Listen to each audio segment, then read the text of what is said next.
I have shared the the program on the chat, so you can open it for those that have not received it already. I think that way it will help us save some time, because I can see there are many emails asking for the program. And thank you, Dr. Mailula, for also sharing the link, because I can see that there are also many. I'm not sure. Can you hear these messages that are coming through on my side? I'm trying to mute them. They're disturbing me. I'm not sure on your side if you can also hear them, because I don't know what else to do to mute messages coming through so that they do not disturb the program. All right.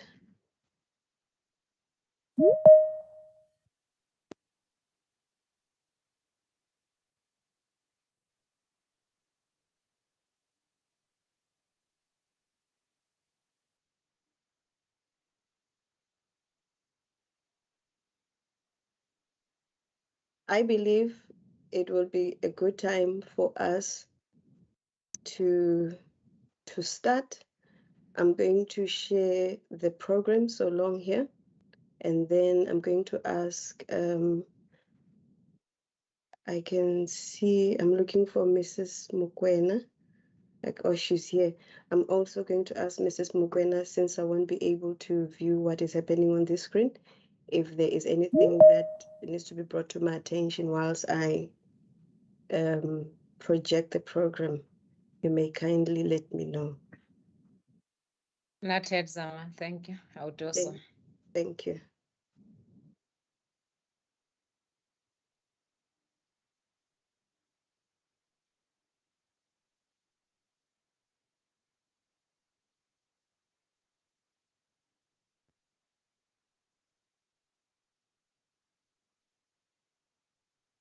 It should be on the screen by now.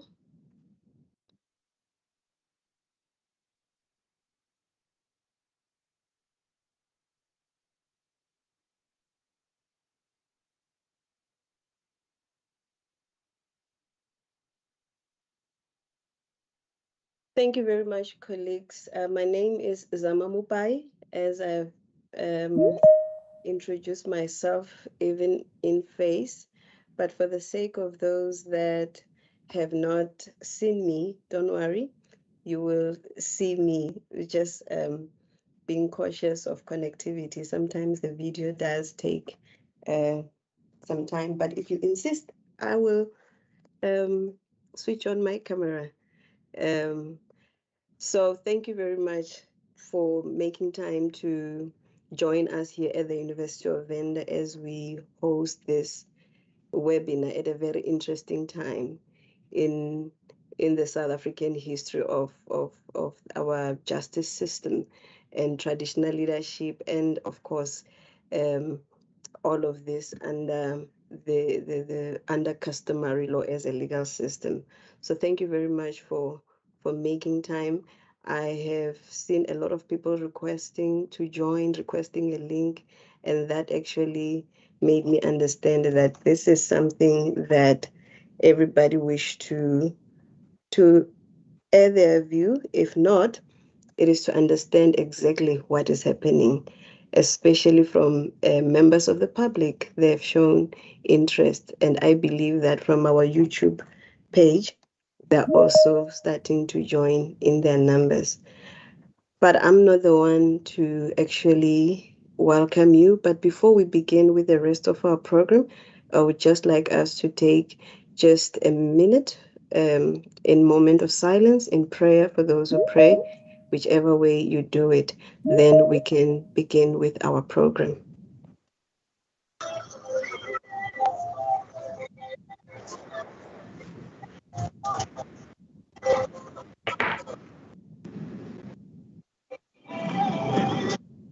Thank you very much, colleagues. Um, Before we go any further, I'm going to ask the interim HOD of the Department of Public Law, Dr. Douglas Mailula, to give us a word of welcome as well as the thematic introduction of this webinar. But before Dr. Mailula comes in, I'm just going to ask, it should be something I should do before, after he speaks, but just to set some ground rules. I know that we are joined by students. May you kindly keep your microphone on mute, your camera off, unless when you are speaking you can unmute. And if you so do wish to switch on your camera when you're on the platform, you may do so. Only when you're on the platform you may unmute and you may switch on your camera. Other than that, for the sake of those who will be speaking so that we all hear what they are saying, I would kindly request that from time to time you check whether your microphone is muted or not, because sometimes these microphones, they unmute themselves without us being aware, especially if we're also doing some work there in the same device. Sometimes we can unmute without seeing. So from time to time, I would request that you check whether your microphone is muted or not. I do not wish an instance where I'll have to call out a name and say, so and so, can you please unmute yourself? But you can just do us the favor of checking from time to time whether your microphone is muted. Put off my mic. I just joined the meeting. Or not. Yes, thank you. Dr. Mailula, over to you.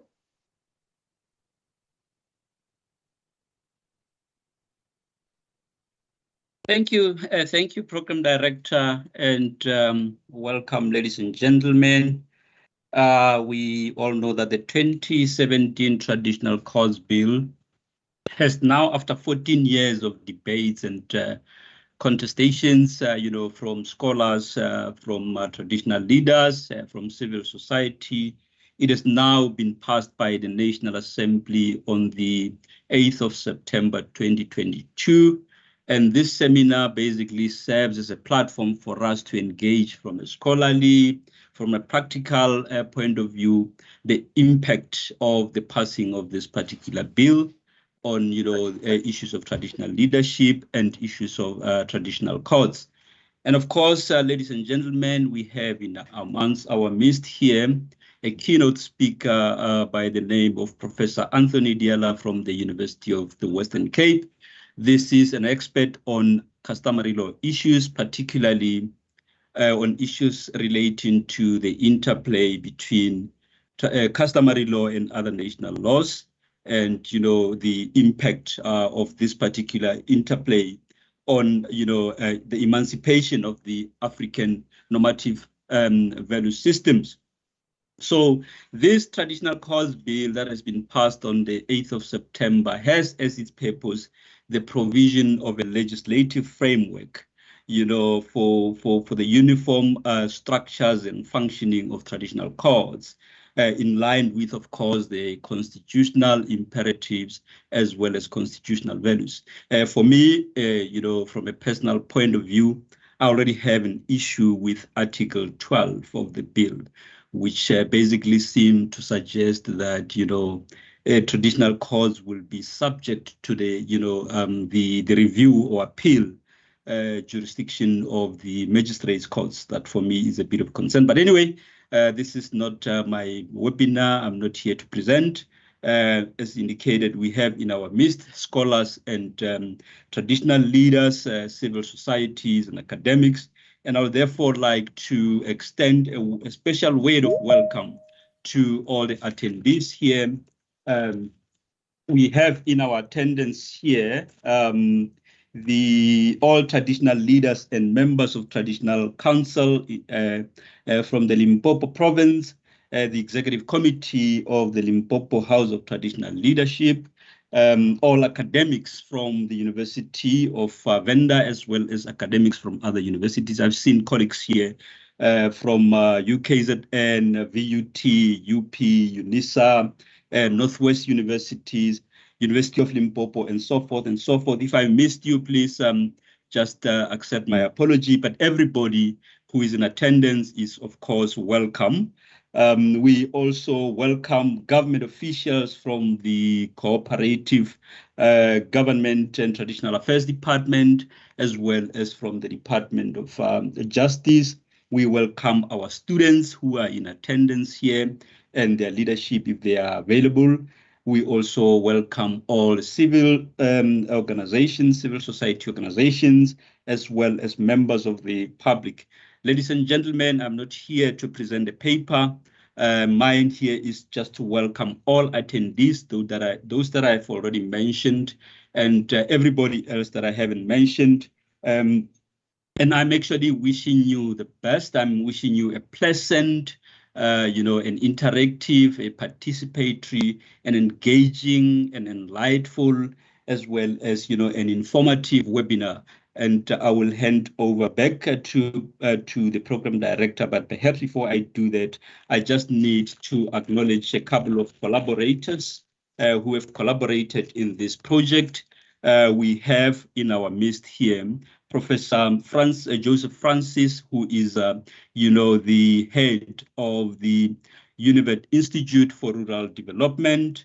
We also have, of course, our keynote speaker, Professor Diala Anthony from the University of Cape Town Center for Legal Integration. And we, of course, have the Limpopo Provincial and District Houses of Traditional Leadership. Ladies and gentlemen, you are all welcome, and please enjoy the webinar. Thank you, and over to you, Program Director. Thank you. Thank you very much, Dr. Mailula, for that welcome.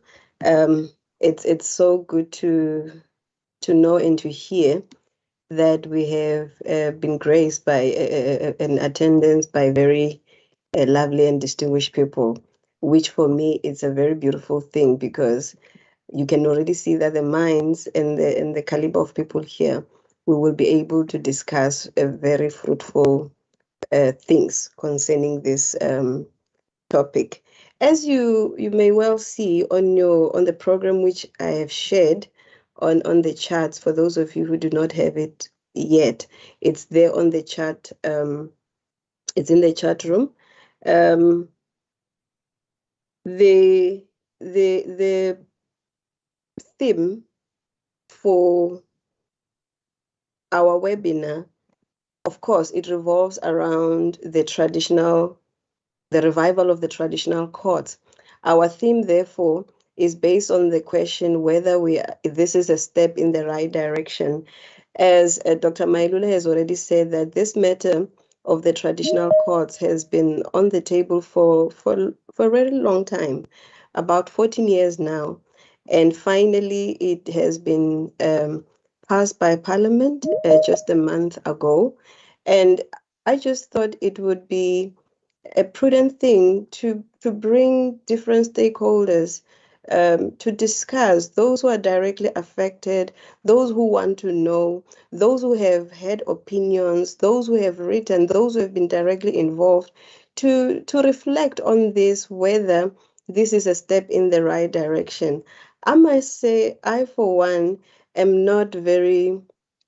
I'm not the to-go person, as they put it today. I think I've spent a lot of my time when dealing with customary law on other issues. Hence, when I called this webinar, I thought, let me not even try to lead this. There are people who have been making the right sounds about this, and they are here today to lead us in this discussion, and your own opinions and views. And if you have done work on the topic, we would really love to hear your views, your findings on the matter as well.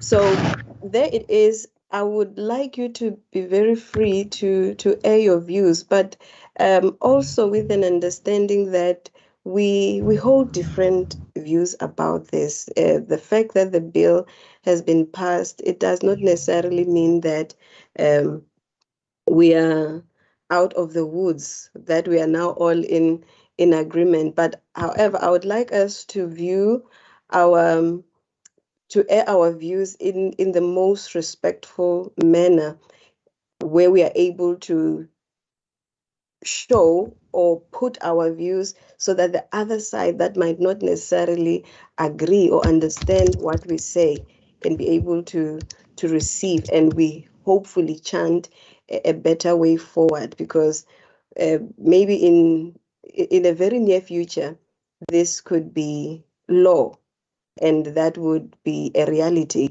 to other people. Hence, we call the traditional leaders to give us their view, especially on the bill as it stands today, the way it has been passed, the state in which it has been passed, the provisions. What do we say about that? But that is not my place. I am here to hear those who have done a lot of work about this. So allow me to take this opportunity to introduce our keynote speaker and the first speaker of the webinar, Professor Anthony Diallo. I have the pleasure of introducing him because we have been fellows together at the University of Cape Town. I joined when he was almost done with his PhD, and he's quite a fellow that I like his passion when he presents his things on customary law. You can see that it's not just mental assent for him, it's also issues of conviction, hence his vast experience in the field. Actually, I even saw your interviews on TV, Prof. That's why I thought, let me just call Prof. I think he understands this way better. Also considering his experience not only in South Africa concerning traditional courts, but in other different parts of the continent and globally, actually. But I will not go deep into what he did, except that you need to understand that Prof. Diallo, we are in good hands with Prof. Diallo on this subject that we're talking about today. Professor Diallo, he is also a director at the University of the Western Cape. He's a founding director, actually, of the University of Western Cape Center for Legal Integration in Africa. And he has in fact, over 20 years of experience in academia, as well as, I believe, in that 20 years, most of it is actually on customary law. And Prof is also a very renowned researcher in customary law, and also has affiliated with different institutions globally on customary law, on legal pluralism, which is his area of interest. He's also an NRF rated researcher. That is a very beautiful accomplishment. He's also a visiting professor. I think it's still so. He's also a visiting professor in the University of Turin in Italy, and also a fellow of the Academy of Advanced African Studies in Germany, in the University of Beirut. I hope I've pronounced that very well. He's a reviewer of quite a number of journals on legal pluralism, and a lot of work under customary law. And currently also maybe of interest to my customary law fellows is that he is also one of the committee members on the Advisory Committee on Matrimonial Property of South Africa's Law Reform Commission. You know, that team that helped us with the reformation of the RCMA. He is there. So, Prof, I will not delay the audience any further. over to you. And Prof will be presenting on his topic for today for us. It's traditional leadership in a legal pluralistic Africa, maybe in the South African context. So Prof, thank you very much for joining us today. Over to you. May we kindly all just give him a warm welcome, a virtual warm welcome as he ascends the virtual stage. Over to you, Prof. Okay, thank you very much, Zama. Thank you. A warm good morning to everyone gathered here, representatives from the Limpopo House of Traditional Leaders, members of the University of Venda, and other members of the public and colleagues who are here. So thank you very much for having me. The topic that I have chosen for my reflection sounds very academic. See, sometimes academics are accused of being distanced from what happens on the ground. They use highfalutin words that impress and all that, but that's not what I'm going to do today. Even though my topic sounds academic, I'm going to speak in a very practical manner, in a practical way that people on the ground who do not necessarily operate in a university environment would be able to understand. Okay, so 4 things. I'm going to make 4 elements in my presentation. The first one is to explain the background for how laws interact in South Africa.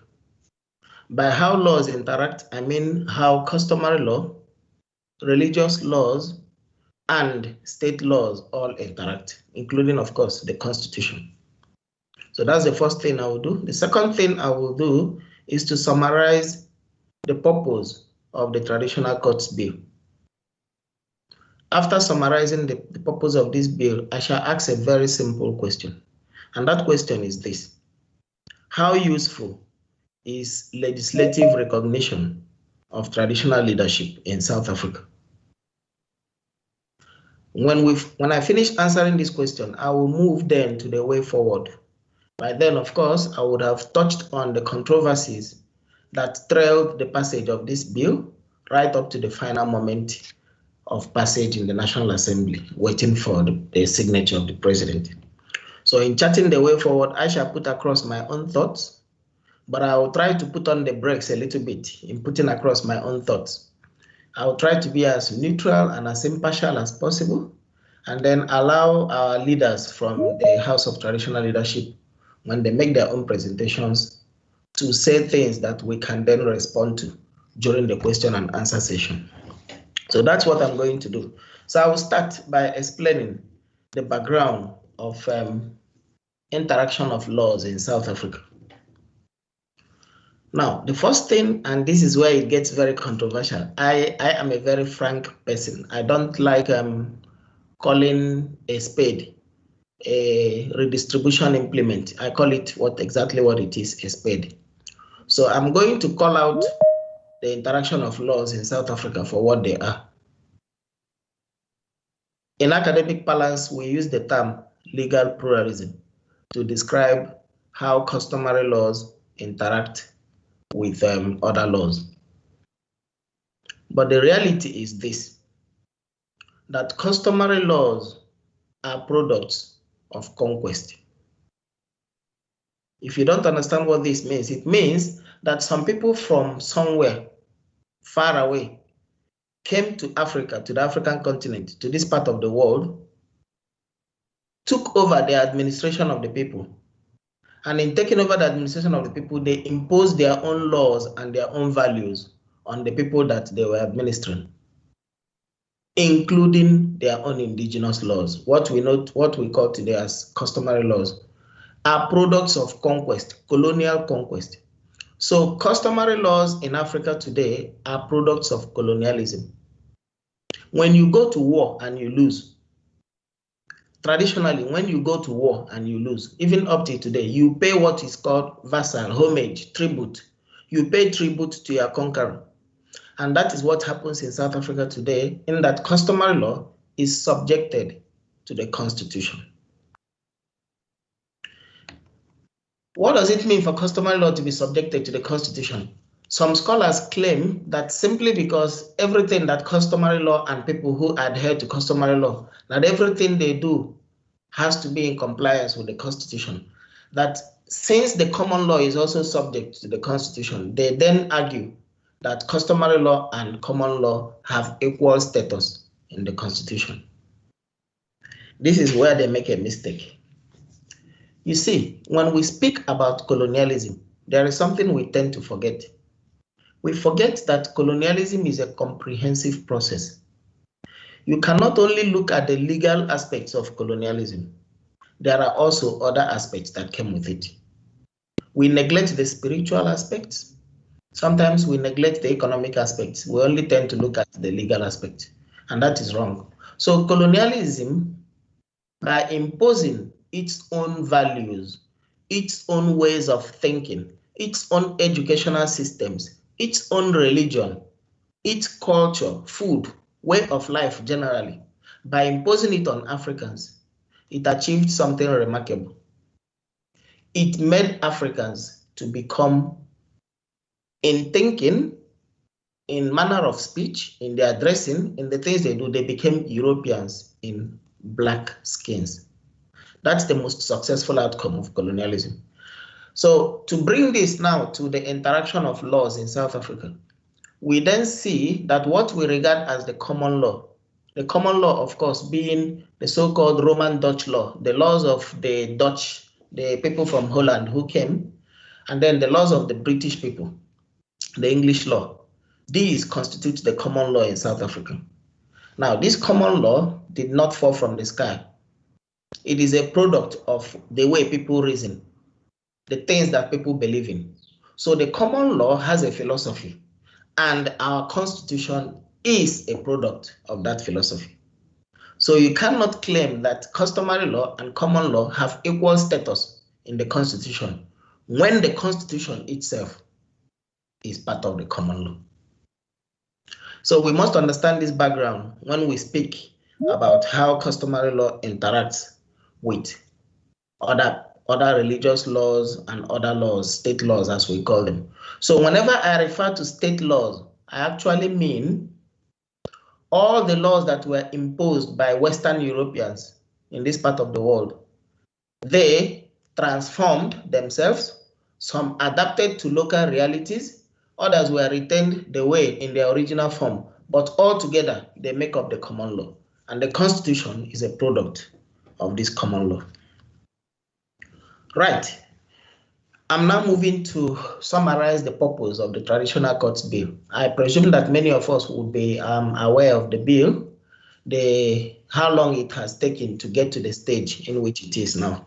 A whopping 14 years on the road, filled with very fierce contestations, people who opposed the bill in one way or the other, and those, of course, who championed the bill. But there are three elements in this bill that we should note. The first one is that this bill tries to recognize the institution of traditional justice, or to put it differently, the traditional justice system. So the bill recognizes it. That's the main purpose, the primary purpose of the bill. And in doing this recognition, it also recognizes that traditional justice system comes with certain values of restorative justice, values of reconciliation, values of Ubuntu. Even though Ubuntu is not mentioned there or given any important place in the bill, but it's part of the values of the traditional justice system. So the second aspect of the bill, the second purpose of this bill, is to provide for the structure and the functioning of traditional courts, but in line with constitutional values. Very important. So when this bill makes provision for how traditional courts should function, it also demands that it functions in line with the spirit of the Bill of Rights, the Constitution. Then finally, the bill seeks to enhance customary law and enhance the customs of the people. Now, this is where I worry. This is where I get worried. When legislation seeks to improve people's customs, it presumes two things. Number one, that people's customs need improvement. In other words, there's something wrong with those people's customs and therefore it needs to be improved. The second one is that by claiming or by giving to itself the authority to improve people's customs, the state behaves just like the Europeans that colonized Africans. In other words, the state assumes a cultural superiority, an intellectual superiority, a place above, a place that gives it the authority to look down on customs and say, okay, this is good, this is not good, so we're going to step in to improve. So we must bear this in mind when we think about the purpose of this bill and what it is going to achieve. All right. Now that we have given the purpose of the bill, let's look just at two sides of the debate as to why this bill is good and this bill is bad. Some people claim that because customary courts or traditional courts are going to be presided over by mostly men. In other words, they say that customary law is patriarchal, that is male-dominated, etc. That it is not going to promote the values in the Bill of Rights. Whereas others also add that most traditional leaders have questionable legitimacy. Remember that during the colonial period and the apartheid that followed, some traditional leaders, in fact, many traditional leaders were arbitrarily appointed by the colonial authorities or apartheid authorities in line with their own economic motives and political motives. So their descendants, those who came after them, their children and their grandchildren, some people complain that some of them are the traditional leaders that we know today. In other words, they lacked legitimacy in pre-colonial times. So this is some of the accusations that are made about this bill. We must bear one thing in mind, however, and what we need to bear in mind is this.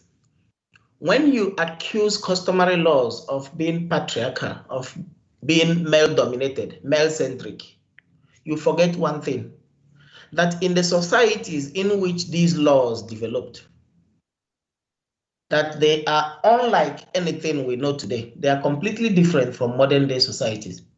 So modern day societies as we know today, we've got all the technology, the bright lights, etc. Whereas in the past, it was not like this. People lived close together in communal settings for the purposes of defense and for the purposes of agriculture and fishing and other things. So wealth and work and life was done in a communal manner, in a group. It was important for someone to represent the family, both before the spiritual world and before the material world. Spiritual world, of course, being the word of the ancestors. So this person acted as an intermediary between the living and the dead, being the sort of spiritual authority figure. And of course, this person, being the eldest male member of the family, also organized the defense of the family from external threats. Remember, if you can think of a very rural area without any sort of modern technology, that people were threatened by animals and slave raiders, etc. That's the type of setting we are talking about. And it needed an authority figure to become the family head for the purposes of defending the family and interceding with the other world, the world of the ancestors. This is the origin of the so-called patriarchy that we complain about today. So it worked well in that type of pre-colonial society in which group life was the norm. But today we have embraced the selfie movement, the me, I, myself, and so we no longer have that type of setting. So problems arise. So we must bear this in mind when we accuse customary law of being patriarchal. So this is what the purpose of the Traditional Courts Bill is all about. Now let's ask this very important question. How useful is legislative recognition of traditional leadership? How useful is this bill that the president is being asked to sign? Now I'm going to sound a little bit academic, but historically, legislation has been used to establish, to destroy, and to re-establish power relationships in society across space and across time. I'll repeat that. I said legislation has historically been used to establish, to destroy, and to re-establish power relationships in societies across space and time. What does this mean? It means that the manner this bill is crafted is ultimately going to construct customary law into the image of European courts. So the regular courts, the magistrate courts, the high courts, the constitutional court, Supreme Court of Appeal, they are all crafted in the image of European courts. So they are clones of European legal systems. And that's what's going to happen to traditional courts eventually. It's not going to happen overnight. It might take 50 years, it might take 100 years, but eventually that is what will happen. So the question is, are we ready for this? That's number one. And then the second question, of course, is do we really want that to happen? So on the one hand, the bill centralizes legislative, judicial, and executive power in traditional leaders. And some people may claim that this is not in consonance with our new democratic way of life. So because these people are not elected by the people through popular elections, then we can say that, oh, power is concentrated unduly in one individual because they are exercising judicial and executive and legislative functions through traditional courts. But on the other hand, we can say that this bill allows people to resolve their disputes according to their ways of life that they are familiar with. So according to indigenous ways, they resolve their disputes according to customary law, and so that these courts are good in that sense. Well, ultimately, whether you are on one side of this debate or on the other side of the debate, remember what I said earlier, that legislation, be it the Bill of Rights or the Recognition of Customary Marriages Bill or all the other laws that seek to regulate the ways Africans live their lives, all of them ultimately are constructing both customs and the people who observe customs into the image of Western culture or Western legal culture. So that's what is happening. So then, why is this a concern for us? It is a concern because indigenous laws or customary laws are supposed to be older than the Constitution.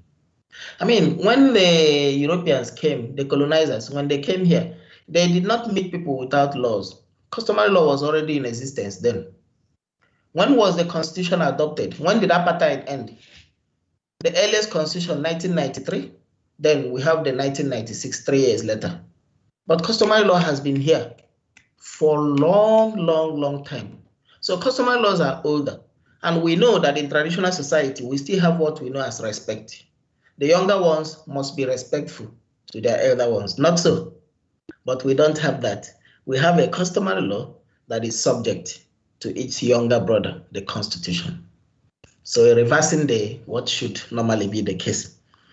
Okay, that's not just the problem. The second problem is that the bill, with all the other laws that regulate customary law, all of them impose Eurocentric, in other words, European ideas of human dignity, European ideas of equality, and European ideas of non-discrimination on indigenous African laws. The society that I described to you earlier, in which most customs emerged, that society is different from the societies we have today. In those societies, we did not have individual property rights per se. We did not have matrimonial property rights because there was no need for it. A woman who was entering her marriage or who was joining her husband, she only went with her personal clothes, her items of adornment, things to make her look beautiful. And then perhaps her relatives will give her some items for the kitchen so that she will settle comfortably into her new home. So she will come with pots and cooking plates, etc. to settle. So where is the property that she would claim if she were to divorce? She would simply go back to her family and be reabsorbed into the care welfare system of her family. But today we see women are getting independent income, not just women, men too. So that family structure, that communal way of life has been broken in many communities, many societies. And so people are earning income independently. That's why we have all these contestations, all these claims of binary claims of gender equality and women claiming equality with men, whereas they were not there in the pre-colonial past. So in essence, then, we are looking at the oversight structure of traditional courts, the way that the state crafted this bill. Let me just give 2 examples because I need to round up in the next 3 minutes or 4. Just to give 2 examples, appeals lie from traditional courts to magistrate courts, that is to state courts. And then I think that's Article 13. Then in Article 17, the minister reserves the power to second officers to send help to traditional courts. In other words, they can send people from the ministries of government departments to go and assist traditional courts. At the moment, the procedures of these courts will use indigenous ways.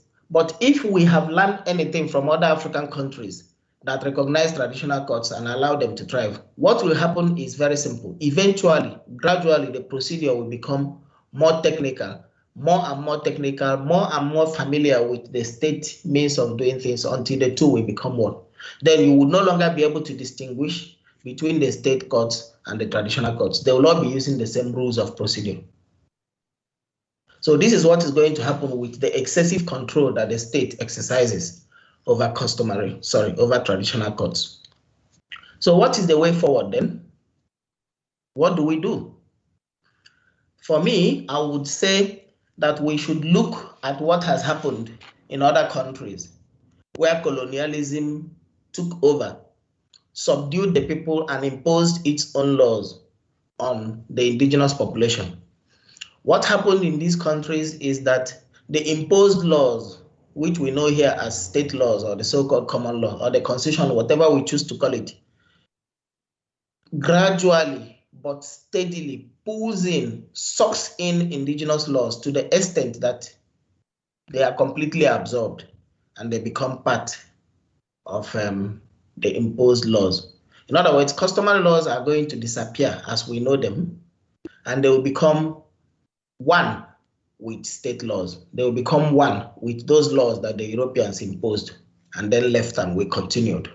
So that's why actually I set up the Center for Legal Integration in Africa as a warning to look at what happened elsewhere and be aware that if we do not preserve the spirit of indigenous laws, which I call foundational values, if we do not preserve the foundational values of indigenous laws, they are also going to disappear, and there will be nothing left of our native customs and traditions in about 100 years' time, or 150 or 200, as the case may be. So then, I am saying that we should first of all try to find out what the foundational values of indigenous laws are, and after we discover them, then we'll find a way to integrate them into law reform, with the result that when a common law emerges in South Africa, indigenous laws would have a place in them and not be lost forever. So maybe during question time, I shall explain how we are already starting field work in the Eastern Cape, and we are going to start in Limpopo province next year. We want to find out what these foundational values of indigenous laws are, but that will be during question and answer time. For now, I will rest and invite our fathers from the House of Traditional Leaders to take over. I thank you. Thank you very much, Prof. Anthony, for that. Wow. You have, I don't know whether it's a can of goodies, it's a can of sweets, it's a can of worms, but indeed, you said you don't call a spade. You said you don't call a spade a what? Yeah, you don't call a spade a redistribution instrument. A distribution instrument. Yes, I think that's exactly what you did. I would like you to have a look on the chat section. You have quite a lot to respond to, and thank you. I see all the chats on the chat box. It's getting interesting. I can't wait for the question and answer session. I hope the one who is watching out for me from the YouTube, you'll alert me if there are also some debates there. I think it's only fair to say, as this generation would say it, and say it's on. Okay, thank you very much for that, Prof. Ladies and gentlemen, we proceed. You'll just have to hold those questions for a little bit longer. We are going to take the next item of our speakers, and now we have the real people who deal with these things, whose bill it's about. I remember reading a. I was at Pietermaritzburg, and then I met with a judge. I think it's the president judge at the time. I think he was not. Well, I don't remember. Madondo, and he had written this book. And in this book, it was when talking about traditional courts was not fashionable. And I've since read it and I put it down. And when this topic comes again, I'm like, I should revisit that book to hear what the judge had to say. I wish he was here, but we could not get hold of him. But we have traditional leaders who are here, the people that we are talking about. I didn't want a webinar where we talk about people and they're not here to speak. How do they feel? And I hope they've also noted some of the things that Prof raised. So as you can see on the program, we have a representation from the Limpopo House of Traditional Leaders who are going to give us their reaction to the passing of the bill. And perhaps I would also allow them to respond if there's something to respond to what Prof has said, but we can also reserve some of the engagements in the next session of question and answer. On the program, it reads Khosi Masia and then Hosi Chauke, but I'm told that is the wrong order. The order, it should be Hosi Chauke and then followed by Khosi Masia. If this webinar was held live here in Venda, we're supposed to but since we can't, I'm not sure if we can virtually ululate, we can virtually launch, but we need to give our traditional leaders the customary acknowledgement that they are accorded. So without any further ado, I'm going to humbly amukela Hosi Chauke to be the first one to address us. Hosi Chauke is also one of the ESCO members of the Limpopo House of Traditional Leaders. Unfortunately, I have not been given his specific portfolio, both of them. Kambe Hosi Chauke amukela to address us and react on this big issue and the big news and the development to this traditional courts bill, which I believe that on your side, it's something you have anticipated. Whether it meets your expectations or not, we'll hear from you. Hosi Chauke, by the way, mina ni n'wamhlengo ni wa Chauke, so sure ku ri mina ni khonza ngopfu. Over to you, Ndabezit. Thank you, Program Director. This is Hosi Chauke, and I'm an executive committee member in the Provincial House. Firstly and foremost, I would like to appreciate the manner in which this matter is being presented. And I must indicate that this matter is long overdue. With the understanding of all the challenges that are there, but we feel empowered if if this bill can be translated into an act which is law, because it will be an empowerment instrument on our part.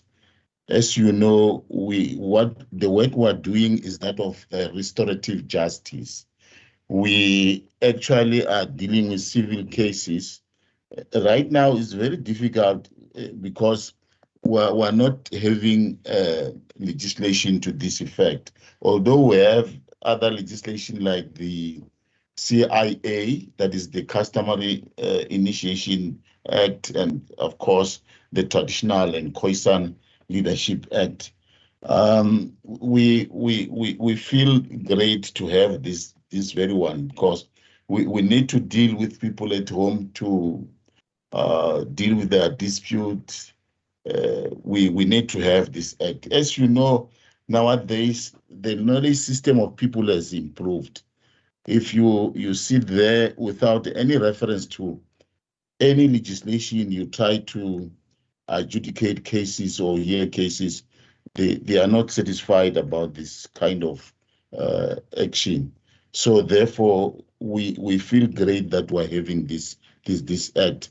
We only hope and believe it is going to be signed into some act sooner or later, although we don't know when, because we have been long waiting, as I'm putting it. I had the presenter citing the issue of the dominance of male traditional leaders. In Limpopo, there are some changes. We have female traditional leaders. We even have headmen or headmanship who are female, and we are ready to proceed and work in that manner. As I speak now, I'm from some meeting where we are having senior traditional leaders who are female, and they are seated with us there as male traditional leaders. That is an indication to show that we actually are saying we are ready to work both as female and male at the same time. So there's no fear to say we are going to dominate the situation. That is not the case. I understand that now, if we are not careful, we may lose our indigenous system or indigenous law. But then I feel it is our responsibility to actually go on and preserve our culture. Therefore, we are ready to preserve this culture. We are even ready to get some advices elsewhere, whether from the intellectuals or whoever is who is going to advise us. We don't have a problem in that respect. We hope and believe this is going to bear fruits in as far as we are concerned. I actually don't have any question except to say it is appreciated that now this bill has been passed through the necessary parliament or parliamentary wing, and what is left is for the president to sign for this. And we are ready, as I put it, to go on like that. We had a problem in Limpopo, I must indicate this, with the traditional councils, where it has been said they are not actually legalized, they are not actually reconstituted. Therefore, they are not seen as legal entities. We would like to appeal that we should have them legalized, because the act is there that is regulating those traditional councils. So it's time up that we have these things. And then we have our communities, traditional communities, and in order to go on or proceed and work with them, we must have this legal instrument in place. I thank you, Program Director. That is the little that I have to share with you. Enkomo Ndabezitha. There is a response. The bill is welcome, and it seems as though from the traditional leadership side, they can't wait for it to come into law so that they can do their work. We proceed Rikotanganedza Kosibo Masia to further address us on the response and the reaction of traditional leaders on the bill. I would also perhaps also want to know whether there is anything that is of concern to traditional leaders on the bill. as it stands and as it is passed, or everything that is there, it contains and reflects exactly what is suitable for you. Vokos Masia, over to you. Thank you very much for the opportunity. The reason why the program has been rearranged is because Osita is the member of the executive of the House, and I'm merely here to support him. He is my leader in the House of Traditional Leaders, so he has spoken. So there's nothing different that I would say that he has mentioned, but except to say that there is no law that's going to be perfect. We know there is criticism.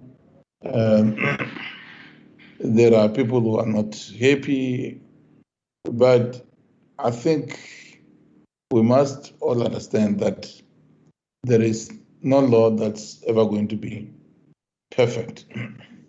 But much of this criticism does not necessarily come from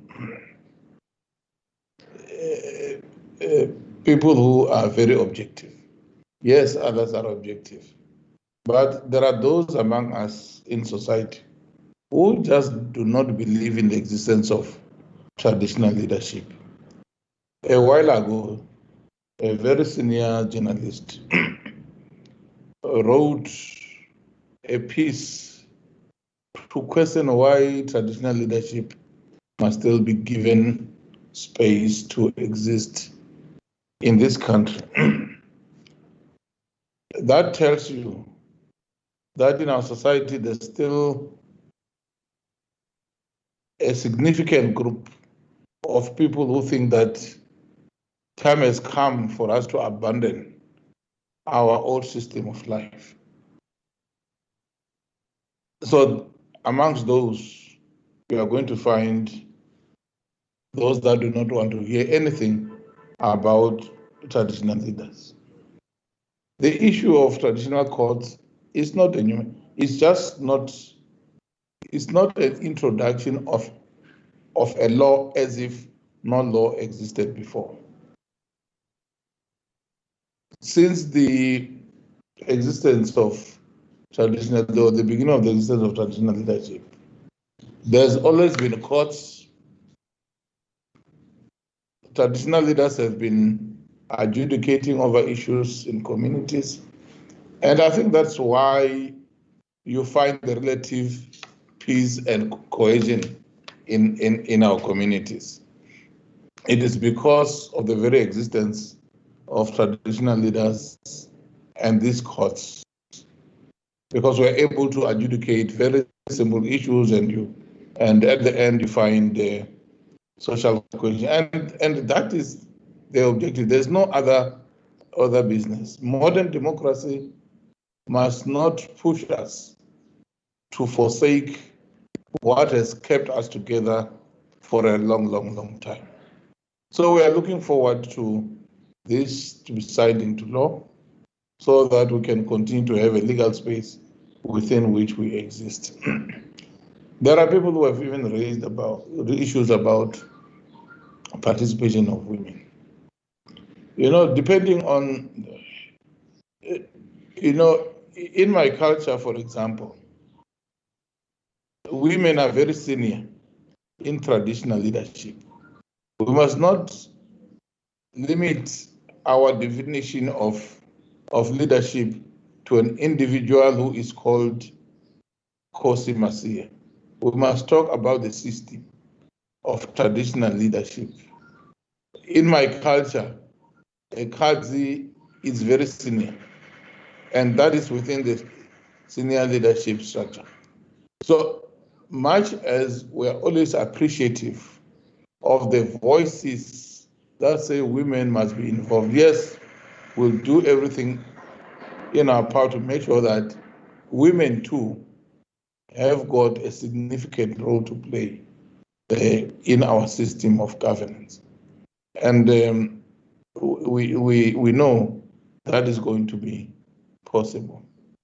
But the long and the short of my story is to add to what Hosi Jauke has said, that we are looking forward to the signature so that we are able to operate within a legal space where we are not vulnerable to many challenges. I think I'll end my story there. Thank you very much, President. Rikoribuwa. Thank you very much, Botovere Bumasia.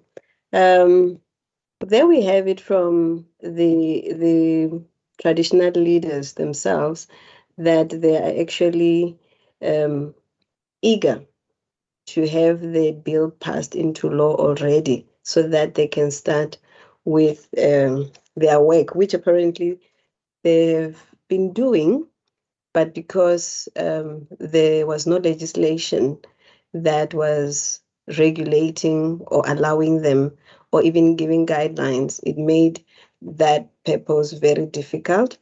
And also, you can imagine its legitimacy thereof. So thank you very much to the Limpopo House of Traditional Leaders for that response. I see the chat box is on fire. I know in my experience with Prof. Diale, he is one person that is provocative. There's nothing that he says that you will not have something to say, and that is his style, I believe, for bringing out a discussion. And now we have landed to that time where you as our audience come in with your views. I know that others are already on the chat box, but I would also like to hear you now come in with your questions and answers. Just to recap just a few things, take out for me from the presentations of both of all of our speakers. With Prof.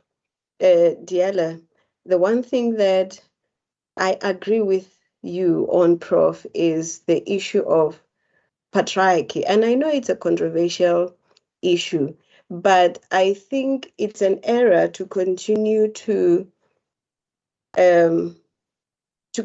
with this assumption that customary law is patriarchal. For me, especially when you go to the ground, that does not seem to be the case as it is presented, perhaps in the academia, in books, and in some discourse here and there. On the ground, the story or the narrative about patriarchy, and I'm not saying it is not there, it is, you see it, but it is not as large as it is presented. In fact, I think this is also something that the traditional leaders have said, particularly Wotobere Womasia, that when you look at the traditional leadership or the traditional governance, which of course will be the traditional leadership, women, the role of women is quite clear. There is quite conspicuous there, because you see women in the leading role. And by the way, we also need to understand that when we speak of traditional leadership, and I think also either Hosi Jauke or Bukhosi Bomasia mentioned this, that when you speak of traditional leadership, don't just look at the traditional leader. Don't just look at it as a one-man show, because this is a work of it's a collaborative work, and women are represented properly there, but maybe it's work in progress. There are changes, and we need to acknowledge that change, that development is changing. So for me, I think it is an error to continue to advocate patriarchy as though it is something that is not changing, as though that is something that, especially where customary law is involved, as though it is the same as it was in some past before. Otherwise, we are not acknowledging how we live ourselves. Most of us who are here, we probably come from traditional communities where if you read how many, how most researchers or authors or commentators argue patriarchy in rural spaces or under customary law, it is not what we see. It is not what we see. We actually see a huge development of gender equality in traditional communities because remember, customary law, it evolves to embrace the values of the society wherein it applies. It is not something that is stagnant, it's not static. So I just that was my big take and something that I've always been trying to advocate to say, yes, we might have had that past, but because the society is moving, that patriarchy, it's not well narrated because there is a whole lot of changes that actually dispute that theory or that narrative of patriarchy. But I do acknowledge we still have a long way to go. But when you look at traditional leadership, the traditional governance, there is a good representation of women, culturally so, and in terms of the traditional councils. Perhaps at a family level and other private issues and processes, we still have a long way to go there for gender equality, the inclusion of women, the emancipation of women. But it cannot be said that customary law is patriarchal in nature. It's as if it's still that. No, I think we have that is an old story. And if it is not an old story, it's a story that is changing rapidly. And we need, especially as indigenous people, we need to be realistic. Let's look at how we live. Is it still the same as we see in text and in everything? So that was for me a big takeout. And I think, but you'll answer for yourself, Prof. I think that is the angle from which you were coming from, though you did put a spade here, but you'll talk for yourself. And also the issue of customary law versus the Constitution. You use an illustration which is very African in nature, that the younger brother came, which is the Constitution, and then found the older brother there. The older brother was muted, and the younger brother who was coming from Europe took over. And now the older brother must be subject to the younger brother, and no one is saying anything. The older brother is trying to cry, and then they said, but you never went to school. How can you cry? This one comes from Harvard, from Oxford, so he must rule over you. That was what, because I also saw it on the chat box there, that are you implying that customary law should not be subject to the Constitution? You'll answer that for yourself. But I like that illustration because it has that African element to it. And I did also see Dr. Mailula's response when you said, we need also to remember that this common law on its own is actually customary law of other people, which was developed and somehow find itself to influence even what we call the Constitution. But that is for you, Prof, to respond to. I'll just stop here, and by a show of hands, if you would like to make a comment, I'm going to open the floor before we take questions, a comment, response, even a question, whilst Prof and the traditional leaders will see Ndabezitha Jauke, Nabotobero Masia will also be looking on the chat box if there is any question that requires your attention or you wish to respond to. But colleagues, the floor is open for you now. Any hands? I can't see any hands. I only see the chats. So until a hand comes, for the sake of time, Prof Anthony, would you like to respond to some of the questions on the chat box? Yeah, I think I can respond to the questions, especially the older ones. we can deal with those that just came in now much later. Okay, thank you everyone for your questions. I'm going to take a group of 1, 2, 3, 4 questions together, or 5, and then we'll move on to the rest. So let's start from Professor Jegede. You want to know how the Constitution is a product of the common law when it is a negotiated instrument. Fair point, but there are 2 ways of responding, 2 ways of looking at that question. The first one is to see the Constitution for what it is. And what is it? It's a product of the laws of Western Europe. Specifically, it's a product of the international human rights movement. Without going into too much detail, international law as we know it is a product of European laws of commerce. So commercial laws of Europe began to prove problematic and started causing conflicts. The 100 Years' War, Second 100 Years' War, the 30 Years' War that ended in the Treaty of Westphalia, then the Great War, so-called First World War, then the Second World War, the use of nuclear weapons, and then humanity suddenly saying, oh, hang on, where are we? What are we doing? Where are we going? And then we formed the United Nations Organization, adopted the Universal Declaration on Human Rights in 1948. And if you look carefully, you will find that almost all constitutions all over the world, they have a Bill of Rights, and the Bill of Rights is just almost a replica of the Universal Declaration on Human Rights. So this constitution has a history. People, I don't like it when people just behave as if the constitution just dropped from the sky or something. Or the fact that it was adopted by Africans, it means absolutely nothing. And that brings us to the second way of answering this question. If you look at those who negotiated this constitution, you would find that they are African elites. They are elites, African elites. They don't represent the people in the village. In many traditional communities, many of them don't even know up till now. Some of them don't know about the constitution. So it's a product of elite action.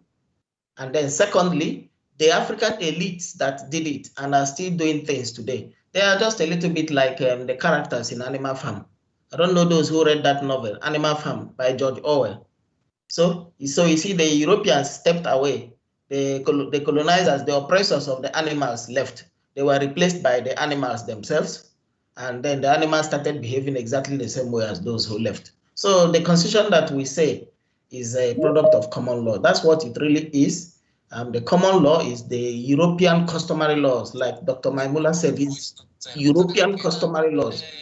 And with these European customary laws, they came here and the ideas influenced those who adopted the constitution. So irrespective of whether it's negotiated or imposed, the constitution is just part of that European customary laws.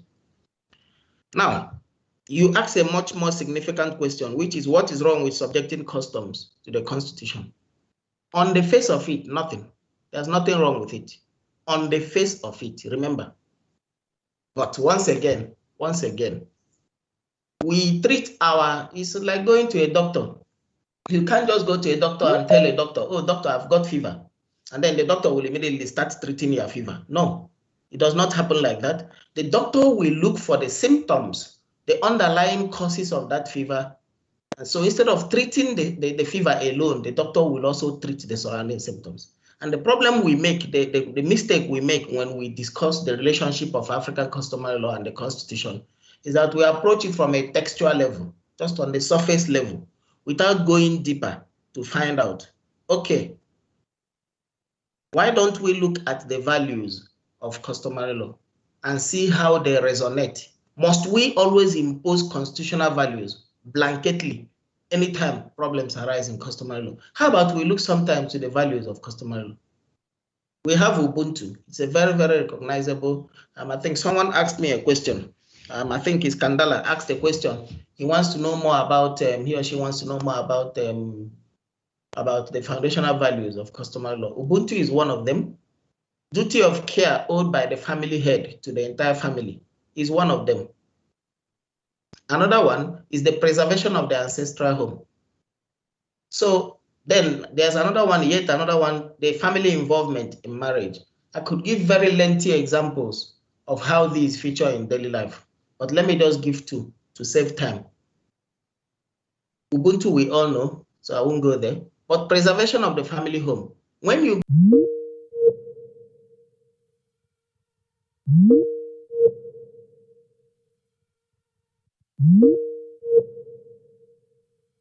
to look after the family home, remember that the family home is the present day place of worship, the equivalent.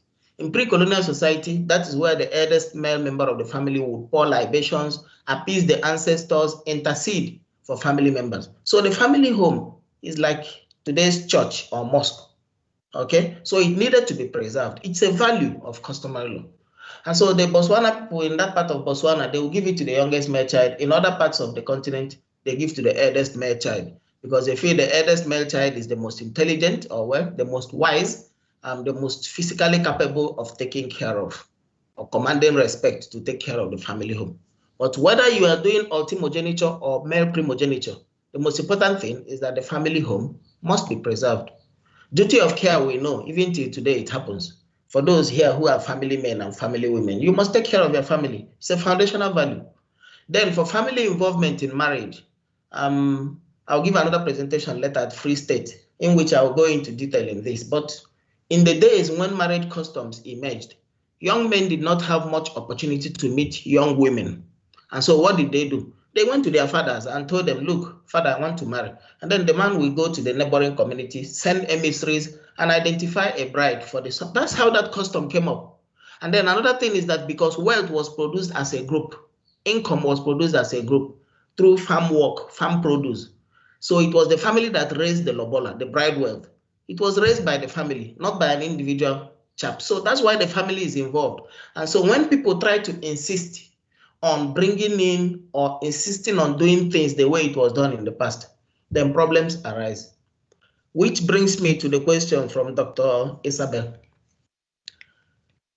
You see, you want to know why customary law, you give the impression that I think customary law is stagnant. Customary law is not stagnant. And the things that the Constitutional Court have done with respect to gender equality, they are commendable. But my concern is this. When you carry out law reforms, when the Constitutional Court hands down a decision, very little effort is made to explain why these things happened to people on the ground.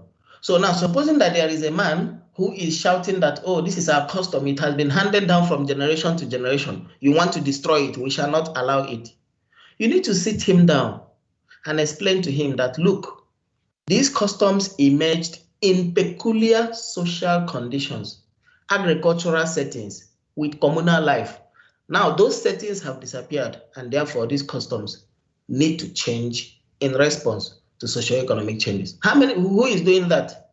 The Constitutional Court judges, they will write lengthy judgments that only lawyers read.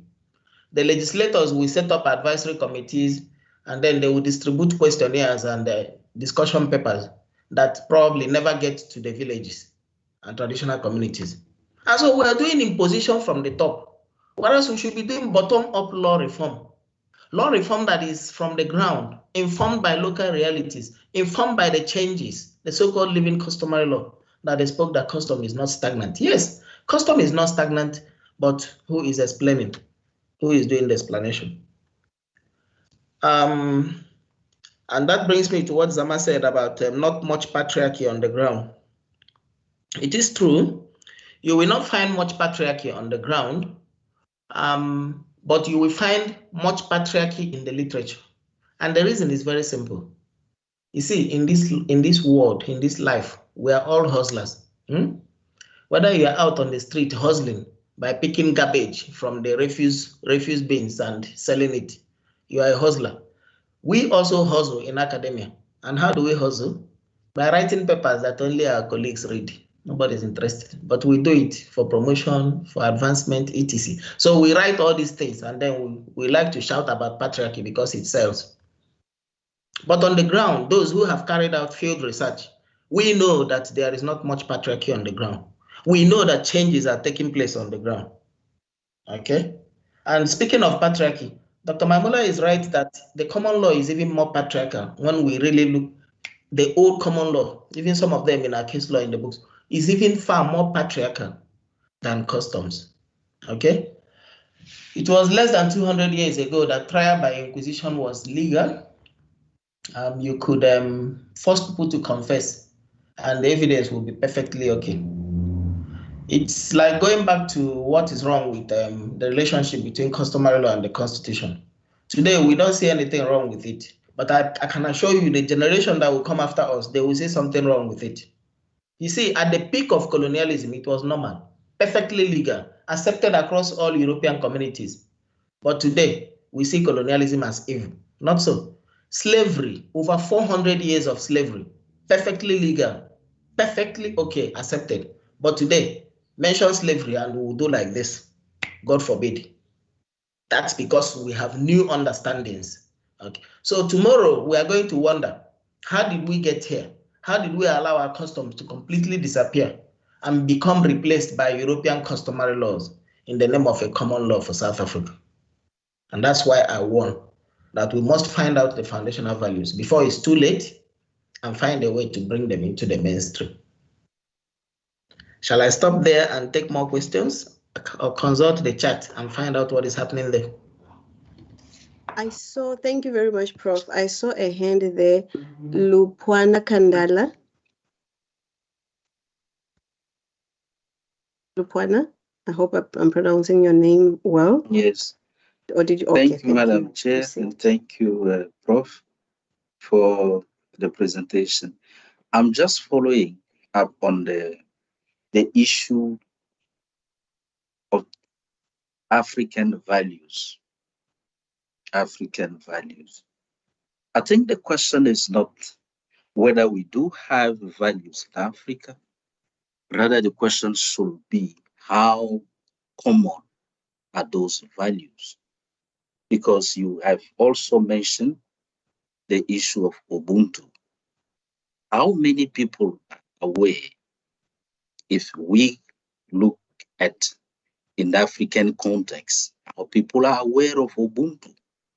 Even here in South Africa, how many are trying, to familiarize themselves with this Ubuntu value, which should be an African value?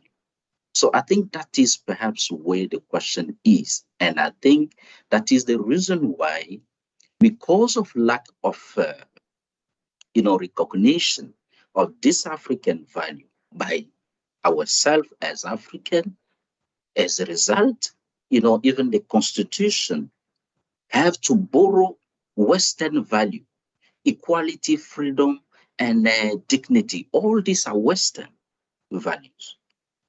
And when we try to apply it in the context of Africa, this is where we got all these conflicts, these challenges in applying equality, in applying, freedom. We have all these challenges because of the fact that, we are trying to neglect our own African value. And this is where I think the problem is, because of lack of recognition. There is no common value in Africa, where people, for example, in many other countries, in Nigeria, Congo, can look at it as an African value and apply it in a traditional forum like the one that is going to be established. And the next comment, I'm not sure if a comment, but should be, a comment. It will be around the concentration of power. You have mentioned that, in this traditional court, there is an issue where you found, or a challenge that you are trying to see coming forward, the concentration of power, the legislative, executive, and the judiciary power that will be given to the traditional leaders. I'm not sure if I got you correct, but we might perhaps reflect on the kingship system in the traditional society, where we found that all this power were concentrated in one person. So I see no wrong, no harm when, for example, the new bill recognized all this power being concentrated through the traditional leader. It is a kind of going back to what our traditional society look like and what our traditional society will apply. So my issue is that one of African value. We have perhaps to look at which value is common in Africa and can be used, for this traditional forum. Thank you, Prof.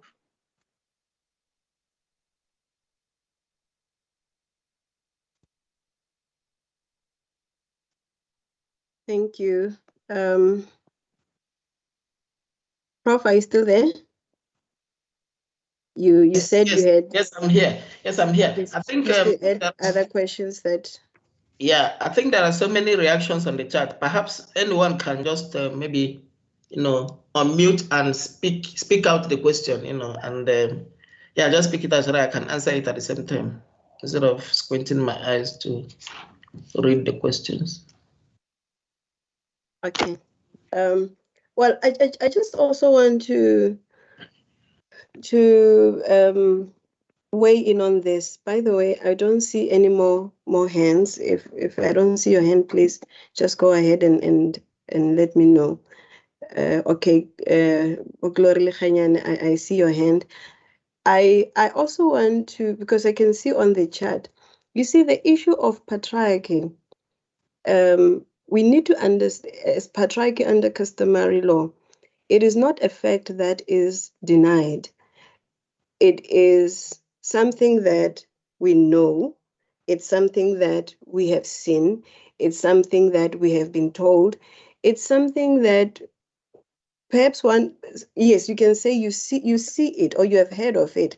But my question here is, can you really reflect, where did you hear about this patriarchy in customary law, to say that it is still there? Because for me, I'm very cautious, because on the ground you see the eradication of patriarchy, and which is championed by women, especially in traditional communities, and not only in traditional communities, because remember, customary law is not only confined to rural spaces. You see women who are championing this, and you see patriarchy actually being removed. Women who are playing significant roles, women who have rights and they're enjoying them.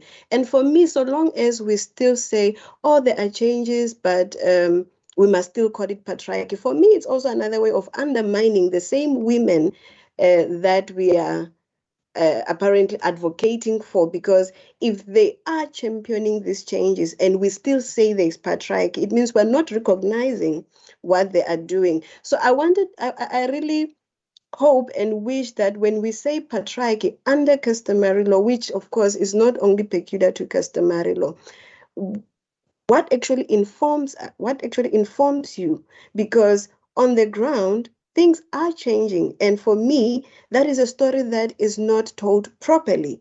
And who engineered or who actually inspired this patriarchy? Was it the Africans themselves using customary law, or was it colonialism? Because we need to understand the root of patriarchy that is pinned to customary law from its history, and who is actually leading the narrative. When it comes to customary law, the best and most authentic teller is what you see on the ground.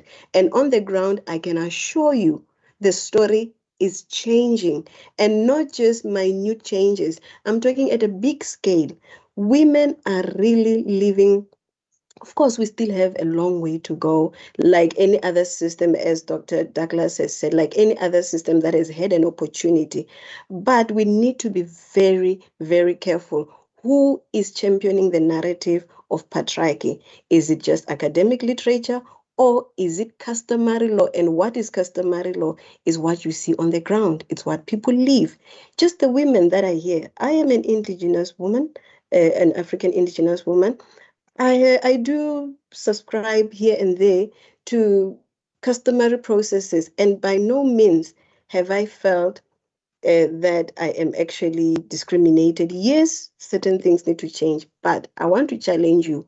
Who informs the narrative, who informs your narrative and your perception that customary law is still very much patriarchal, to a point where we can say customary law is patriarchal in nature? Do we understand what is the nature of customary law? The nature of customary law is that it evolves. Are you aware of its current state when it comes to the lived realities of people that are subject to it? Because if we are not, we need to be careful who feeds us of this narrative compared to our lived experiences. I saw the hand from Glory Lihanyan. I just thought maybe I should respond to that or clarify that if it is clarity. But Glory? Okay, thank you so much, Program Director, and thank you so much, Prof, for your insightful presentation. Mine is just a small question here. I just need clarity to say, how should the issue of nepotism be managed, particularly by the traditional courts when they deal with community matters? I am raising this question based on the fact that I once practiced as a social worker, and there was a very sensitive case that I'd handled. And this case was in a certain community that I'm not going to disclose. And it was not properly handled by traditional authority based on the fact that the perpetrator was a member of the royal family, and the victim was no longer prepared to go forward with the case, citing the issue that, you know, she is being threatened by the royal family to say, should she continue with this case, she will be evicted. It was a very sensitive and very complicated case at the same time. So I'm just quite worried to say, how should this kind of issues be managed going forward? Thank you. Okay, thank you very much. I think I can take the two or three comments to questions together. Prof, Yes. just a minute there. I know that the traditional leaders who are here, they're actually in there's another EXCO meeting. So I wanted to check if they would like to come in and say a word or two in response to the discussion. I'm not sure if they're still here. Ndabezita Chauke and Abotomero Womasi, are you still here? Would you like to? Yes, I'm still here. I'm also here. Yes. Would you like to say something in response to some of the interactions here? Yes, I do. Okay. Okay, please proceed. Yeah, this is Osichauke. I want to comment on the issue of nepotism, management thereof, where perhaps a case was not properly handled because of this issue of nepotism. I think we are now being fortunate gradually. So now that we are going to have this act in place, then one will be cautious and not to exercise this issue of nepotism. I'm not denying it may be happening elsewhere, but we all know how a human being is. Sometimes you are tempted to favor your relative some or other, but if you know there is law that does not allow you to do so, then this will actually make you to be careful. And we need not deny this. It might have happened elsewhere, but we are happy you are making us aware of this kind of action. We need to avoid this at all cost. That's what I wanted to talk about, the nepotism. The issue of patriarchy, this becomes a problem because of the perception that people have. And even if it's no longer there, it's no longer practiced, they will keep on citing this one. It depends on our traditional leaders, our colleagues, to guard against this one. I thank you, Program Director. Thank you very much. Botomero Womasia. I think more or less what he said in terms of nepotism or corruption. I think it's a societal problem. You do find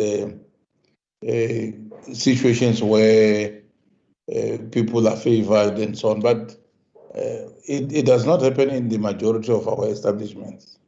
There will always be isolated cases where people do as they wish, and we condemn that. The same way we condemn that even in our courts, we have got prosecutors who, yesterday we were reading about one prosecutor who was going to face a jail term because of that. So it's a societal problem, and we condemn it. We don't want to use these institutions to protect others at the expense of others. Our responsibility as traditional leaders is to protect everyone in our communities, regardless of whether they are members of royal families, whether they are related to royal families, and so on. So those that misrepresent us are not part of us. So that's what I wanted to say in terms of the perception of nepotism or corruption thereof. Thank you, Botobere. As I'm going to recognize Mbedzi, maybe to the traditional leaders here, a question to think about and perhaps try to give us your reactions to it. There was a question that was raised concerning I think it's Article 12 or 17? I think it should be 12.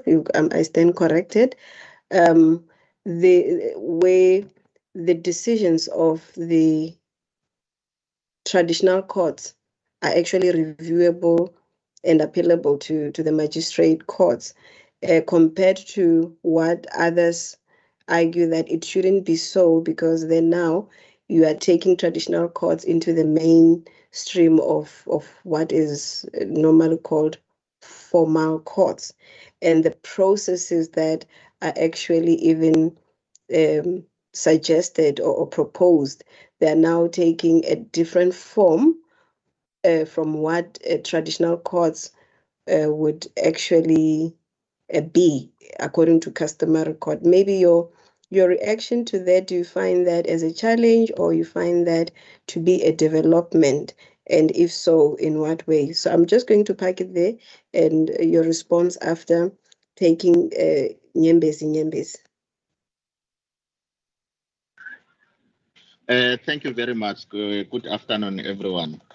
Thank you for the informative inputs.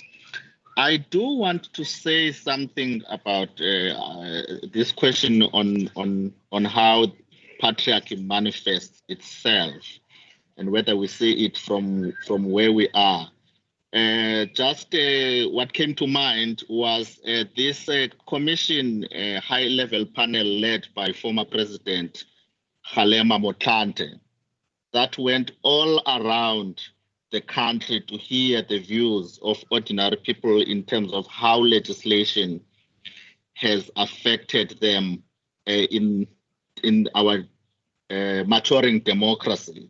And some of the inputs that were made to that panel reflect some disturbing imbalances in the society in terms of the issue of patriarchy that we are seeking to identify as to where it is situated.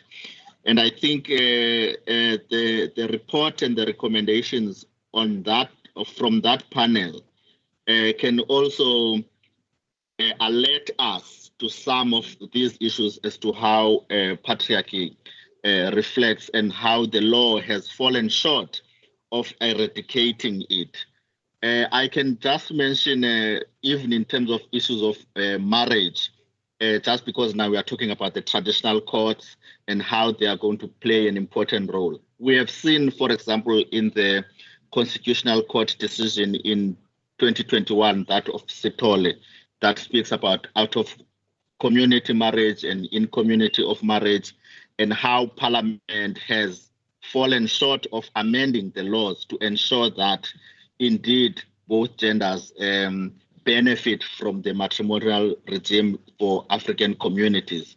I'm highlighting this one because I suspect with the commencement of the implementation of this Traditional Courts Act, we will find that traditional courts will be challenged and called upon to correct the imbalances that exist in law, which Parliament has up to now not rectified. And hence I am saying maybe in terms of that report of that panel as one example, we might find some of the issues that might come before the court that would require bold action from the court. Thank you. Thank you very much. That is very profound. That is very profound. I was also thinking on the same, the task that the traditional courts and the legal battles, sometimes the loopholes that were left by other systems that they might be used or be caught in the middle. But I'm not sure if the Botomela Bomasia and Wosijauke, you would like to respond to the question that I posed before taking the previous speaker. Yeah, thank you very much. Maybe just a minute. Oh. Bonye Mbedzi, can you kindly lower your hand? By the way, here in Limpopo, when we say wo, it's a sign of respect. When I say Bonye Mbedzi. I wonder if I will have to start or whatever Yes, will do traumatic dealing. You can start. This. Yeah, I'm talking in reference to the issue of review of cases to the magistrates. Yeah, it may be a challenge, but my feeling is let us live with this. Let us continue with it. As long as we do comply with what is provided in the Act, then the issue of review may, to a certain extent, be avoided.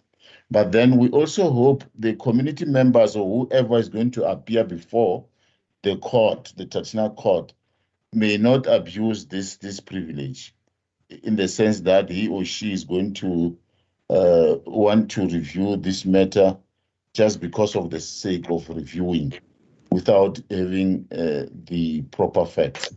I thank you.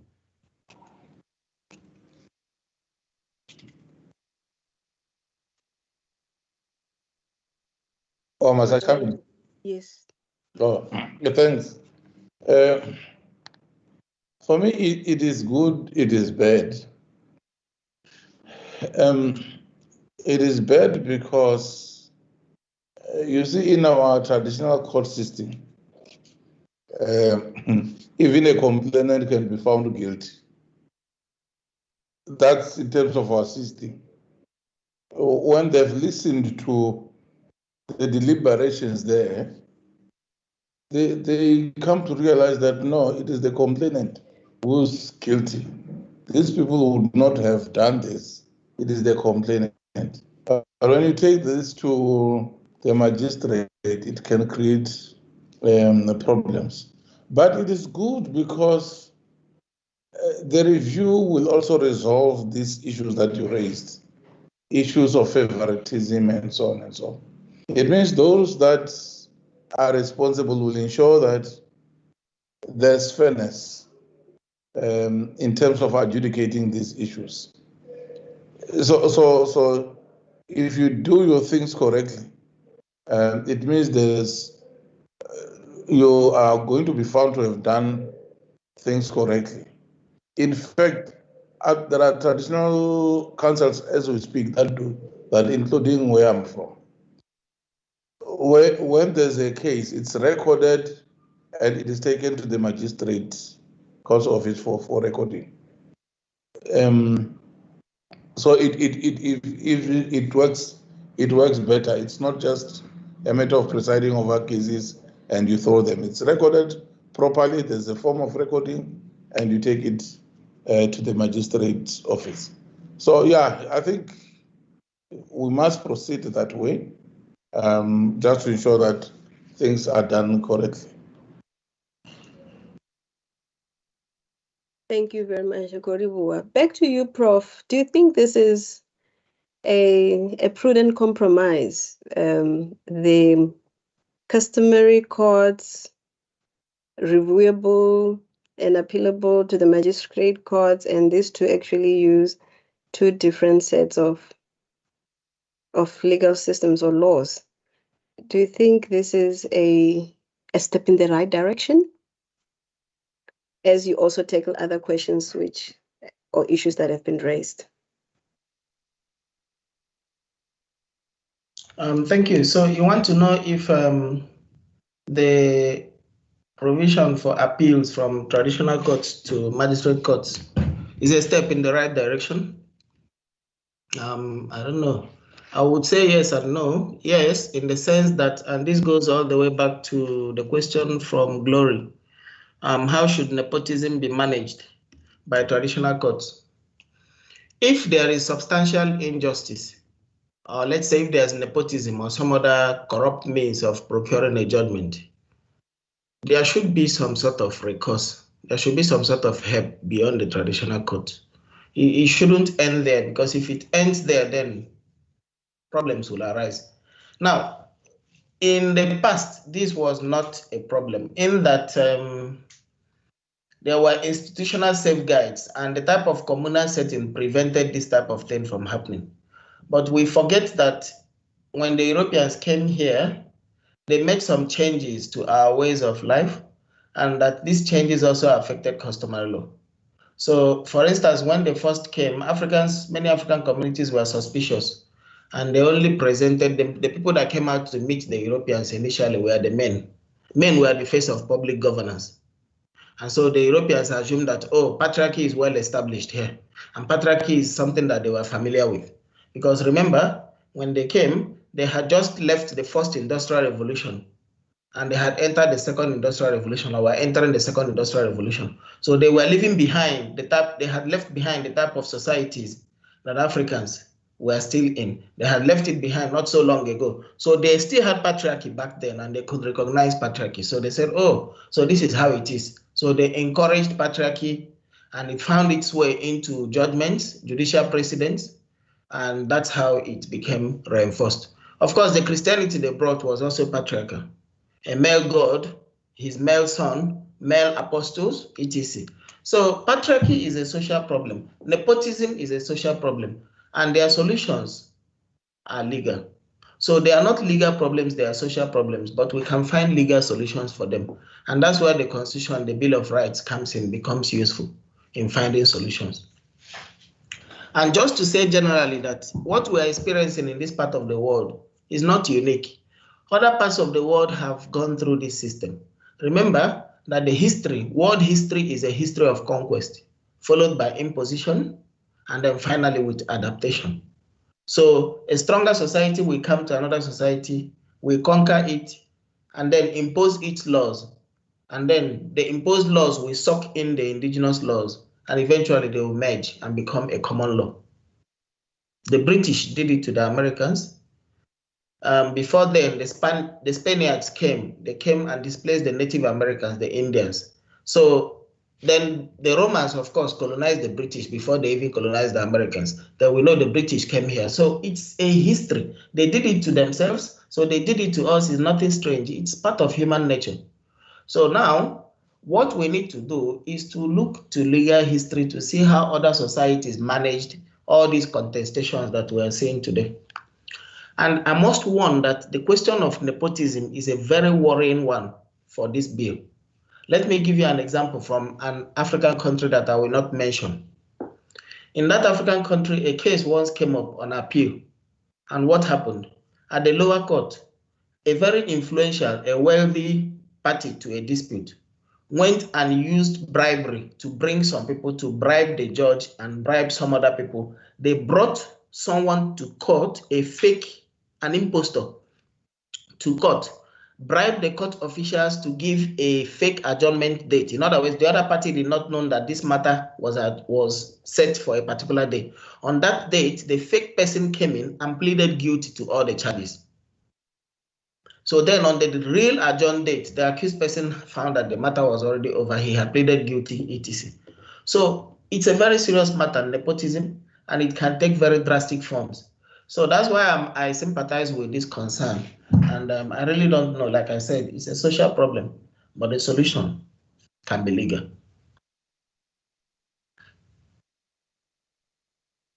Thank you very much, Prof. Do we have any more comments, questions? I can see now on the chat box, we are just chatting and expressing ourselves. I see the Makamu Soul. You were you were responding to Advocate Dobe. The virginity testing is voluntary, and yes, I can confirm that in most jurisdictions it is voluntary, and unfortunately, in some areas it is not as voluntary as we understand voluntary. So it's a space for development and change there, and indeed, no one is forced in certain or in most areas.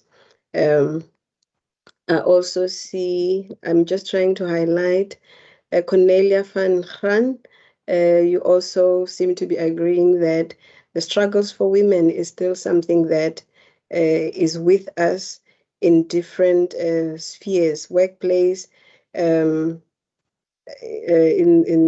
society, and traditional customary law would not be any different. It's something that is a social ill. And with that, I think I've also commented that we also need to be very careful not to dump everything to customary law.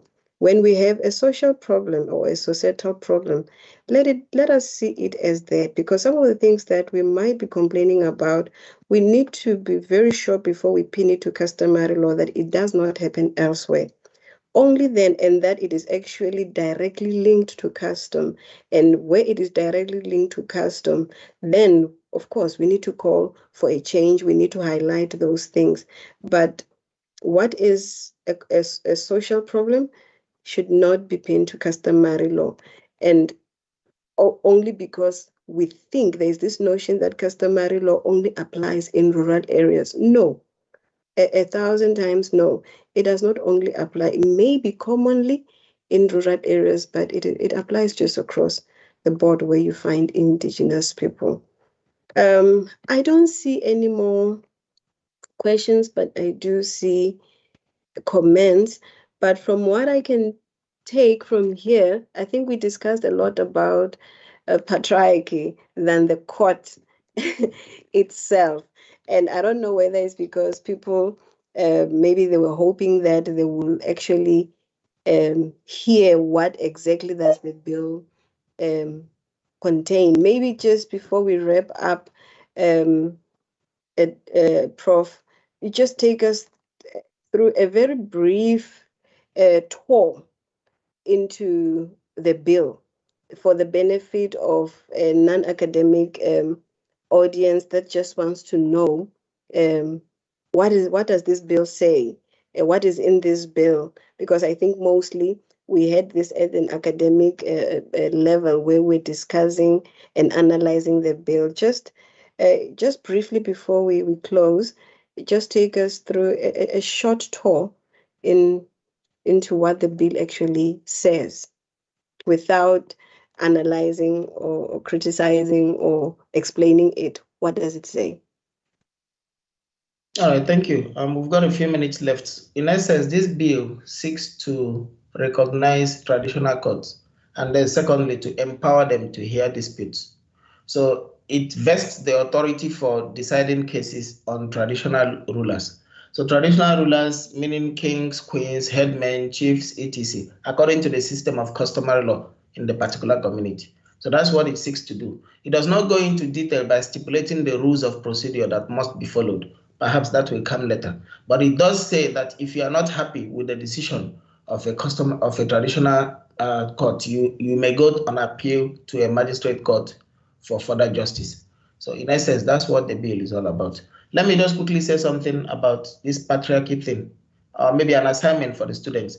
Go and check. There was a time in prehistory when the reverse was the case. Women were on top and men were in women's position today. Check it. And with time too, it will also happen. Maybe in 1,000 years, 500 years, if the world survives that long, women will become superior, men will become the oppressed ones and the marginalized ones. Everything is in history. There's nothing that has never happened before. So that's an assignment. Go check it. When women used to reign supreme. Thank you very much, Prof. I doubt it will take 1,000 years for women to come to that position. I think it's already happening.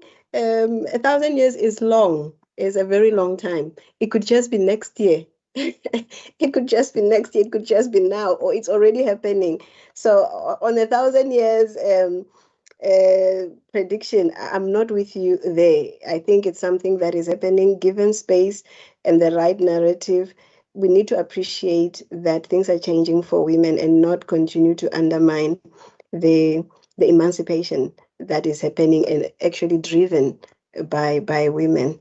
Thank you very much for all the insightful engagements, especially on the chat box. It's been, what do they say? It's been lit. Thank you very much, Prof. Jagede, Advocate Jobe, and everyone. I will not mention everybody by name. Thank you very much for the very active engagement there. On the program,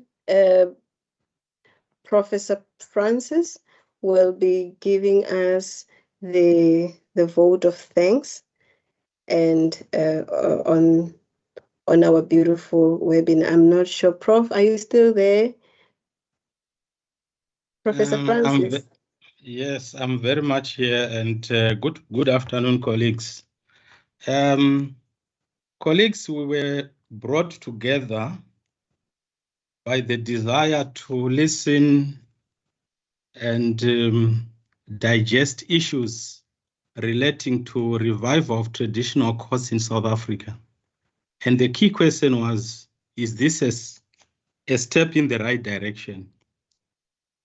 Now, we listened, we talked, we asked questions, and for me, as I listened to all that was happening and going through the chat, this has been a highly informative webinar. And I think we really went beyond what we had actually put on the table to say would be the focus.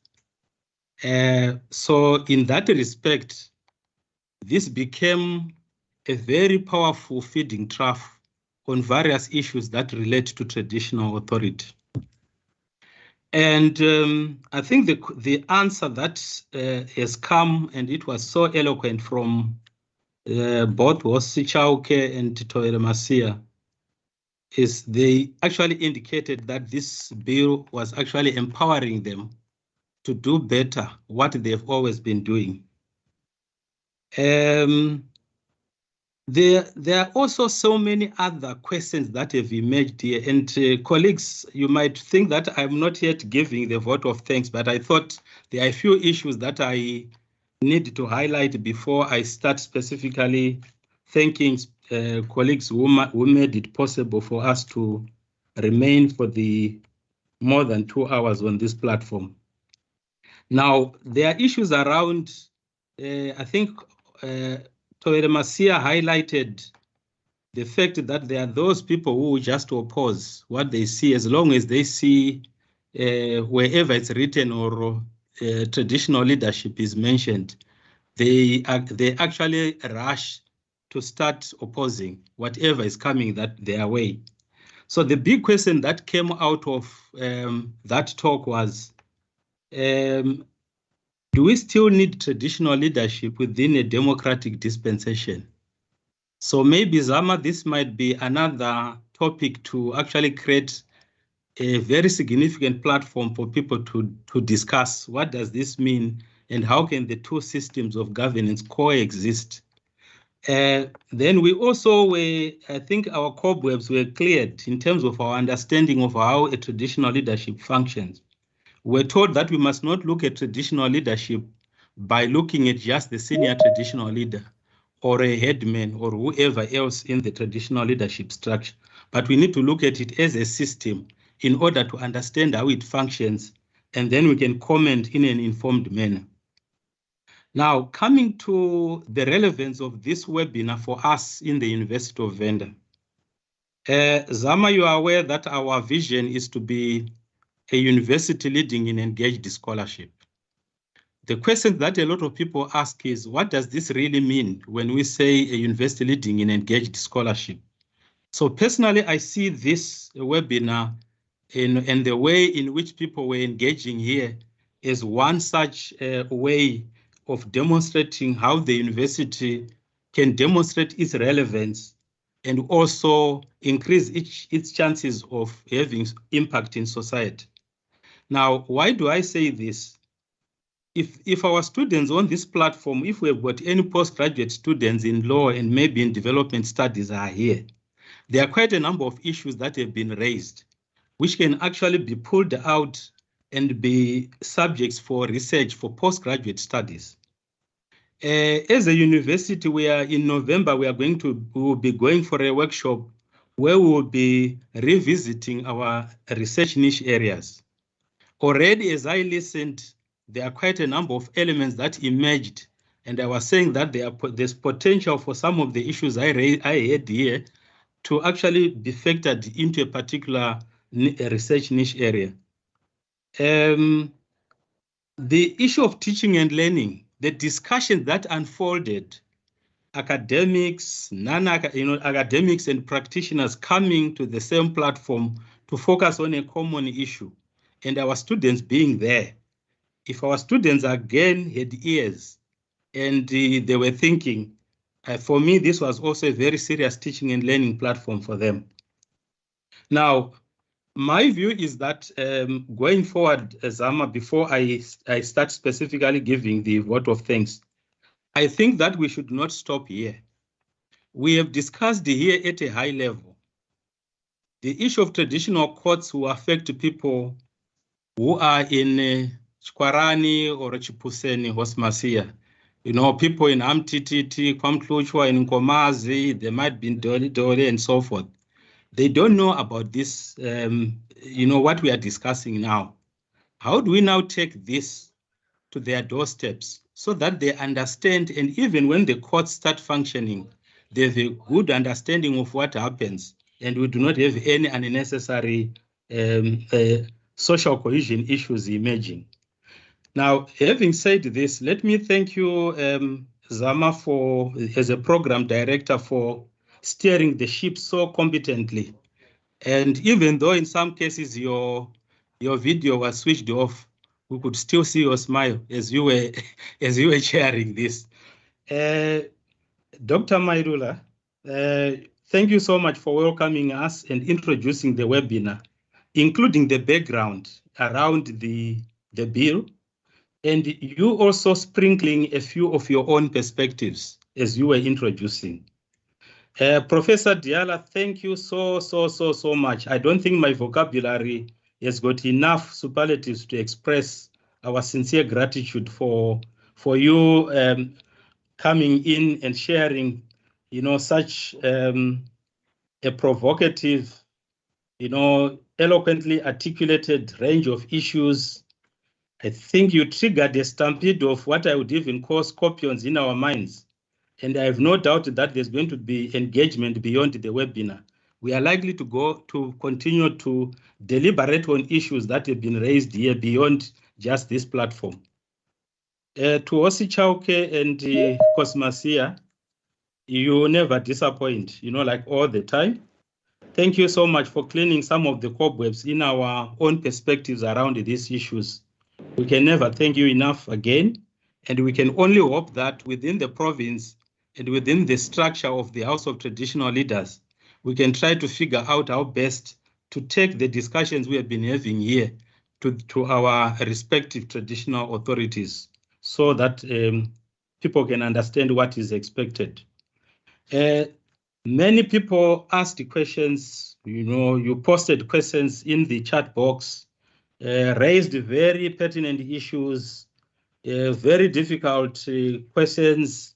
I was following keenly, being a non-legal person, seeing lawyers, stampeding and probably trying to floor each other in the questions. And it's very interesting conversations, but all in positive light.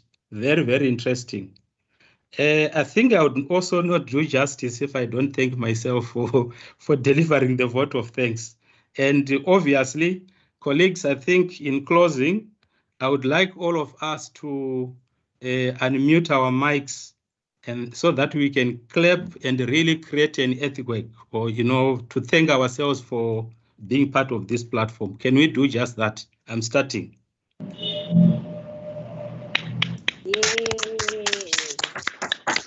Until Yeah. Thank you so much.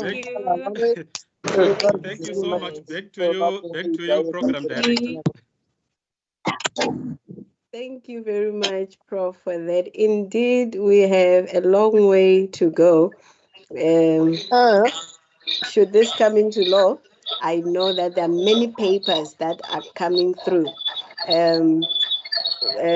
Research papers and all that. So we are really looking forward to that.